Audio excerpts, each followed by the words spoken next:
tanto, siempre se requiere un monitor de apnea, es decir, un monitor que detecte que el paciente dejó de respirar para poder detectar esa desconexión, porque la concertina no va a aplastarse así. ¿Me explico? Una concertina ascendente, normalmente cuando el paciente exhala y no hay ninguna fuga, sube y vuelve a bajar.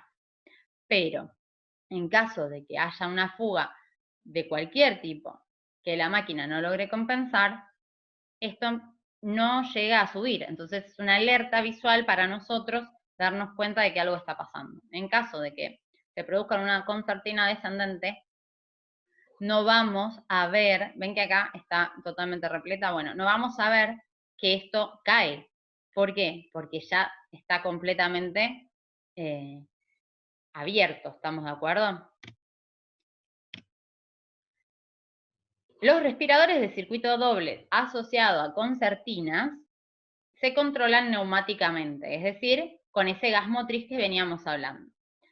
El problema que tienen estos respiradores de concertina es que como requieren gas motriz y gas respirado, consumen mucho más gas comprimido. Sobre todo aquellos que tienen como gas motriz solamente el oxígeno. Hay algunas máquinas que permiten elegir si queremos usar como gas motriz el oxígeno o el aire es mucho más barato que el oxígeno, obviamente, pero las que solo te permiten usar oxígeno, consumen mucho más y gastan mucho más, ¿sí? Y algo importante a tener en cuenta es que los respiradores de concertina se mueven junto con la bolsa reservorio, ¿sí? Es como un doble backup para yo saber que la máquina está ciclando normalmente. Y acá vemos lo que pasa con las concertinas. La concertina ascendente tiene el flujo de gas expirado, que cuando llega la levanta, el alojamiento o el reservorio, y después el gas que entra para moverlo, ¿sí? En expiración se levanta, en inspiración la concertina ascendente cae. ¿Qué pasa acá? En la concertina descendente entra el gas expirado y rellena esa concertina, ¿sí? Y el gas en movimiento, que es el flujo de gas fresco, va a rellenar el reservorio y va a permitir que se produzca la ventilación. En inspiración, ven que es mucho más chiquita, pasa lo mismo que acá, ¿sí? Se llenan en expiración.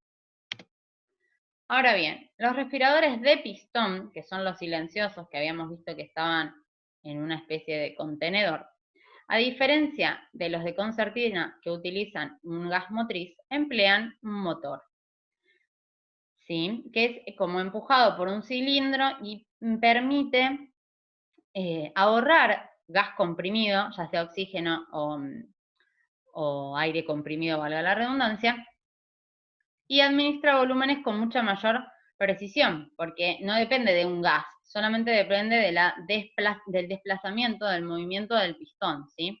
A diferencia de los otros, la bolsa reservorio no se va a llenar ni se va a mover con el circuito que está accionado en ventilación, y en caso de desconexión, los respiradores a pistón atrapan aire ambiente a través de la fuga y diluyen la mezcla de gases, por lo tanto, son capaces de generar hipoxemia. A tener en cuenta, súper importante. Los respiradores de pistón, en caso de desconexión, compensan esa fuga con aire ambiente, diluyendo la mezcla de gases que yo le estoy entregando al paciente y poniendo en peligro de hipoxia a ese paciente también. El control, a diferencia de los de concertina, que era neumático, en el caso de los respiradores de pistón, es un control mecánico. Y acá tenemos este desplazamiento que vemos con este dibujito, ¿sí? Tenemos la válvula de alivio de presión, el gas fresco y la válvula de presión negativa. Cuando yo dejo el pistón hacia abajo, estoy expirando, pero cuando el pistón viene hacia arriba, empuja ese aire y genera ese movimiento de gas preciso hacia el paciente, que va a ser el volumen tidal que nosotros le hayamos seteado, ¿sí?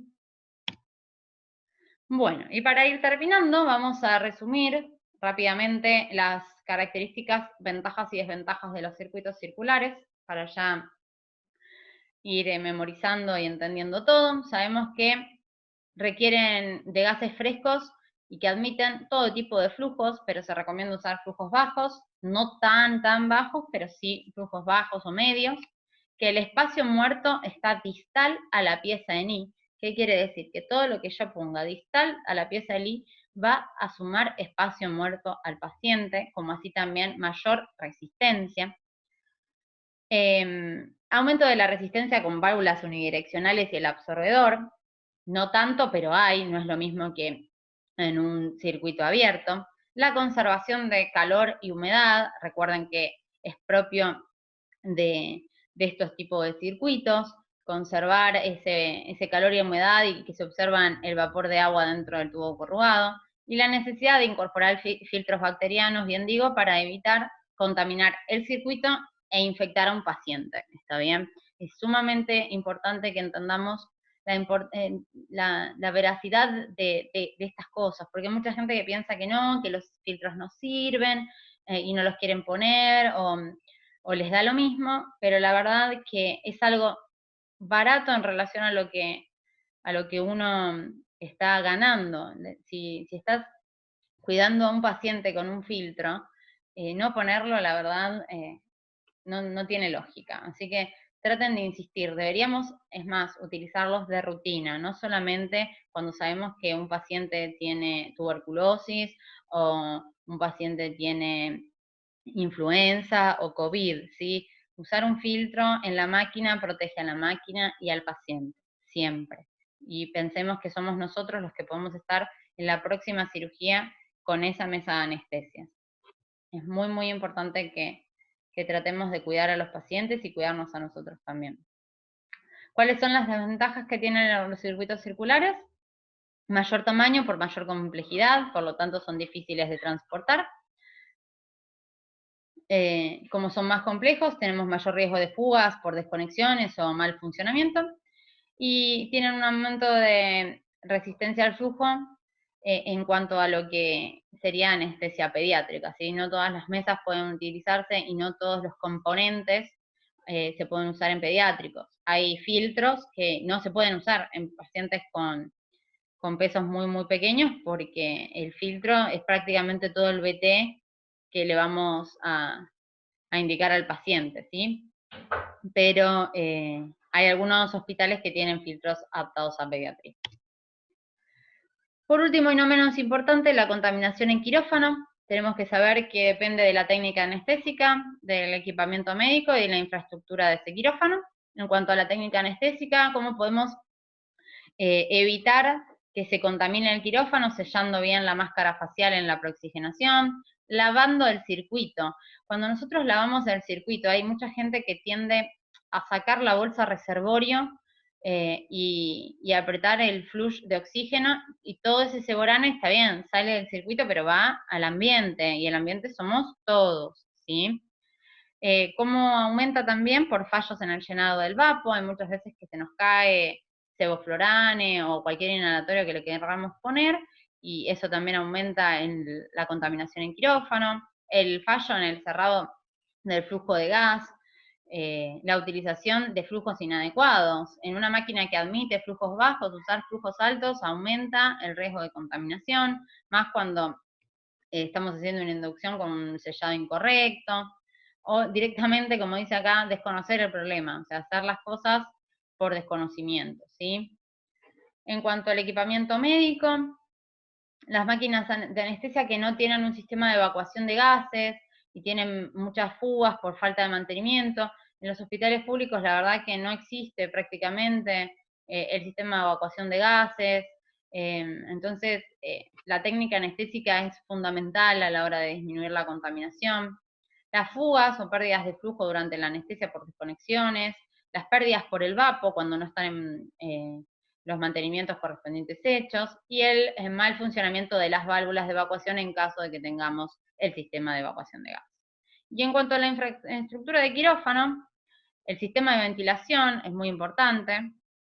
La falta o ineficiencia de los sistemas de evacuación prácticamente hacen que todo lo que queda en el quirófano se mantenga ahí, y si hacemos 7 cirugías seguidas, las 7 van a tener pérdida de sebo y me lo voy a estar inhalando las 7 horas con dolor de cabeza. Cuando vayan a anestesia pediátrica los primeros días van a volver con dolor de cabeza porque claramente se usa Ceborane en la inducción a flujos muy altos y con una apertura del dial también muy alta, y bueno, la contaminación en quirófano hace que incluso no solo el anestesiólogo, sino el técnico o los cirujanos o las instrumentadoras tengan dolor de cabeza a raíz de eso.